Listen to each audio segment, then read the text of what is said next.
cookie cutter, and that'll just help. Whoops! I've just realised I've got treacle on my new dress, but never mind. Carry on. It's all mine. Hello and welcome to my kitchen. Today we're going to be looking at scones. You've all liked my cheese scones so much that I thought I'd show you how I do my sweet scones. So we've got two scones this week. We've got my own fruit scones, which is variation on the cheese scones that I do, and we've got my treacle scones. Now the treacle scones are an old recipe from 1910 that went down really well with my family. So without no further ado, let's get into this.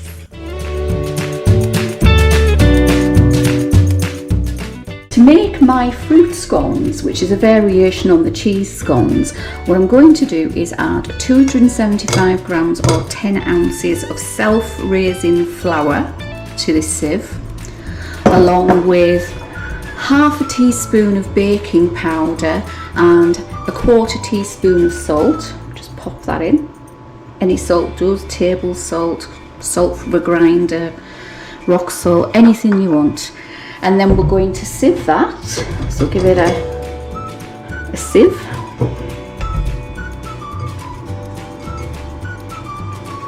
This is where it goes everywhere. Oops, it goes everywhere. Oh, I'm good at getting it everywhere, aren't I? Once we've done that, we add 2.5 to 3 ounces of butter, margarine or any other spread that you want. You can use plant-based spreads if you wish. And then we're going to use a pastry cutter or your fingers and thumbs to mix in the butter stroke spread into your flour.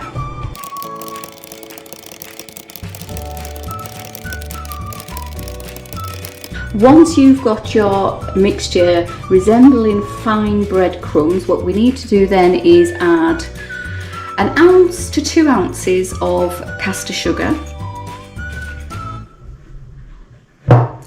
and 2 to 3 ounces, it depends how much you like, of dried fruit. Now I've got sultanas here, but you can use anything. I've used dried cranberries, raisins, fresh apple and cinnamon's nice, dates, date and walnuts, nice. The possibilities are endless, so pop those in and then taking a fork, mix it all in. Now again, as with the cheese recipe that I have, I'll link it up above there, you need to get all your items coated in flour. If they're coated in flour, they won't sink and they won't stay to the bottom, and yeah, it's so much easier to stop it sinking. It's a good rule as well for cakes, if you're making a cake of any sort, to actually get your items covered in flour that you're putting in before you actually put them in. Gives them something to stick to, I think. Then we're going to take 90 grams of yogurt. Now I've got soy yogurt here at the moment because it's the only thing I've got in the fridge. You can use natural Greek yogurt, natural yogurt, anything. I'm going to add a teaspoon of vanilla extract. Just use the cap because I'm lazy that way. There we go. It just gives it a nice sort of, well, more cakey. It just adds to the sweetness really. 1 egg, 1 large egg going in there. If I can get it. Do you know I'm not doing very well with eggs these days? I don't know what I'm doing. And then we're going to mix until they're combined. Okay, when you've done that, tip it all in to your flour and raisins and everything. Get as much out as you can because you need the moisture. There we go. Once that's done, we're going to mix it in. So just pop it in there a bit, give it a twirl around like you were with your cheese scones. Just mix it all in and keep mixing until you've got a nice even consistency. It doesn't want to be too, this is the hard bit, it doesn't want to be too wet and it doesn't want to be too dry either. And it depends on what's going on in your environment as to whether it's 90 grams of yogurt or more, or less even, you never know. but 90 grams is a guideline for you. As you can see, it's coming together okay here. Just check it. Yeah, it's quite moist. You can generally tell by feeling it. If it feels dry to the touch, then you need to add more yogurt or more milk, whichever you want. Okay, I'm going to pull these together. So from the bottom to the top, from the bottom to the top. Keep going. As you can see, it's quite moist, so we're all right. It's quite a wet day outside as well, so I would imagine that's got something to do with this. And then just keep going.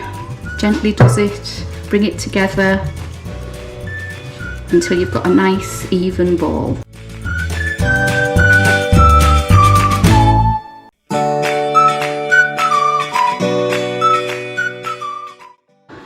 So that's come together nicely.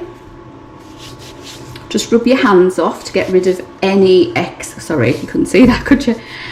Rub your hands off to get rid of any excess. And then wash your hands. Right, set your oven to gas mark 7 to heat up, and we're going to cut these out. I'm lazy, so I'm taking some parchment paper sheets to go on top of my worktop. There you go, there's one. And then take a lined baking sheet, like this one here, and a cookie cutter of choice, it doesn't matter what size, and we're going to empty our dough onto our work surface. So there's that. So just pop that together, and all we're going to do is press it down. That's all we need to do, quite honestly. And just pull it over a bit. If you've got any bits hanging around, don't worry, they'll get incorporated when you re-roll. Okay, so it's about, I don't know, 1/4 of an inch thick. And then taking a cutter like this one, we're going to cut out some scones. So that's one, and place them on our baking sheet. There's one. Now what I do when I do this is I turn them over, so I don't use the top part, I put them upside down. Just makes an even, well, helps with an even rise. I think the thing with scones is if you lay too much pressure on one side than you do the other, it's never even. So whatever, you do the best that you can, don't you? And what we're going to do is bring this together and make some more. Now don't be scared of pushing it together. A lot of people say that it gets worse as you go on. I haven't found that. But they don't get denser when I do that. And then the last one, just pop it inside, push down a little bit and put it on your tray. So there we have 8 scones. Now I'm going to put these in the oven now on gas mark 7 for 15 minutes. So these are my fruit scones, in this instance Sultana scones. Hope you enjoy them as much as my family enjoy them. To make treacle scones, the recipe says to put 1/2 pound of flour, which is 8 ounces of flour, and sieve it into a bowl with 1 teaspoon of baking powder, which is what's going in there now. Okay, so we have 1/2 teaspoon of salt, 1/2 teaspoon of mixed spice, 1/2 teaspoon of ginger, and 1/2 teaspoon of cinnamon, which is all going into there. Okay, give it a swizz around. Here's another technical term for you. Swizz to stir. So give it a swizz around with your balloon whisk, and add to it 1.5 ounces of fat. Now in this particular instance I've got butter, so that's going in there. You can use margarine, you can use plant-based spreads, it's up to you. We even used lard in the olden days. What we're going to do now is rub the margarine into the flour until we have fine breadcrumbs. So making sure your hands are clean, break it up to start off with, and then just rub it between your finger and thumb. You can use a pastry cutter if that's what you want to use.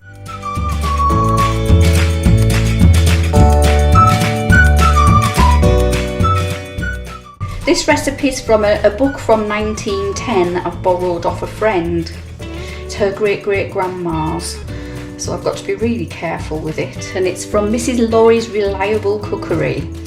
So we're about to see how reliable it is in this day and age.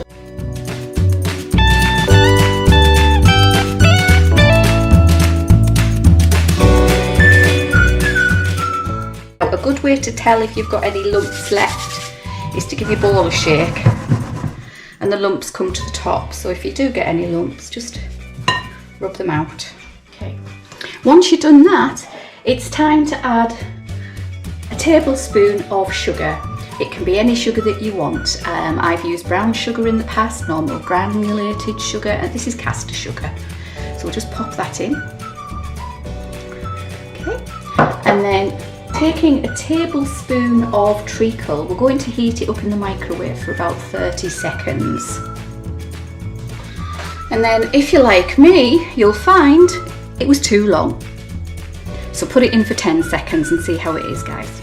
Taking your treacle, woohoo, that is really hot. We're going to add some buttermilk to it. Now if you don't have any buttermilk on hand, natural yogurt will do. Failing that, if you take a tablespoon of lemon juice and put it into the required amount of milk and leave it for a few minutes, you will actually get buttermilk. So, okay. So we'll just mix the sugar in first of all. If you do happen to see any lumps while you're in there, just mash it around with your fork, it'll go. Okay.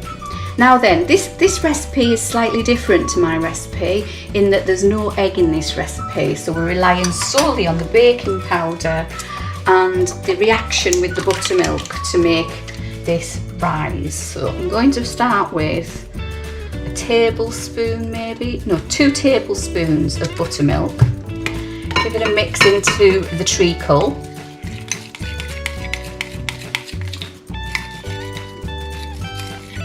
And we're going to mix this until it comes together. Now it's got to be moist, the dough, but not too moist that it flattens when it's in the oven. I think that needs probably another tablespoon, so 3 tablespoons of buttermilk. 3 tablespoons of buttermilk and 1 tablespoon of treacle, and pop the mixture in. I love sticky gingerbread. And I use a lot of treacle in my sticky gingerbread. You'll find that recipe again up in the top right hand corner here as you look at the screen. So mixing in, gently does it, just pop it all in. And we want this to be fairly moist, but not too loose. As you can see, it's coming together quite nicely, but it does need a little bit more moisture. So take in some more buttermilk, a tablespoon, pop it in. We'll just leave that on there for now.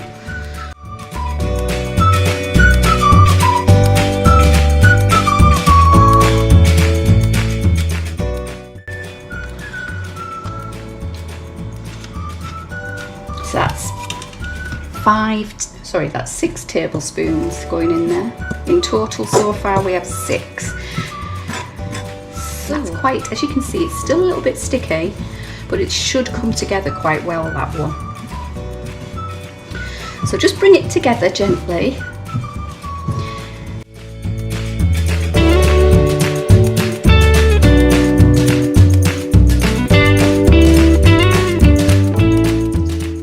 So what I'm going to do now is roll it out, or rather press it out, and put it on a baking tray. So I've turned my dough out onto the parchment paper. As you know, I don't like to make a mess, so we put it onto parchment paper.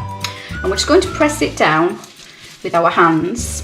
And we're going to cut out, we're using a cookie cutter, some scones. So 1 there, 2, 3, 4. There we go. We just pop them onto a baking sheet, a lined baking sheet. Okay, then pull your dough back together. Give it a little squish. Technical term that, remember? Squish, push together. And then press down. And we're going to cut out some more scones. So there's one. As you can see, that one's not going to make one, so push that one together. And I think, there we go. And with the little bit that's left over, this is the cook's privilege, this one. I usually round it up into a ball, press it down, put it on the baking sheet, and when it comes out the oven, it's all mine. So there you go. That made 6 scones. So we're going to put these in the oven on gas mark 7 for 15 minutes to see how they do.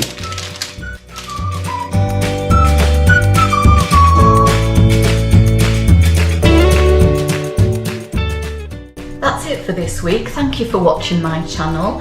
If you've got anything that you'd like me to do, leave a message in the description box below and I'll have a look at it for you. If you've any questions, I don't mind answering them. Again, leave it in the description box below and I'll get back to you.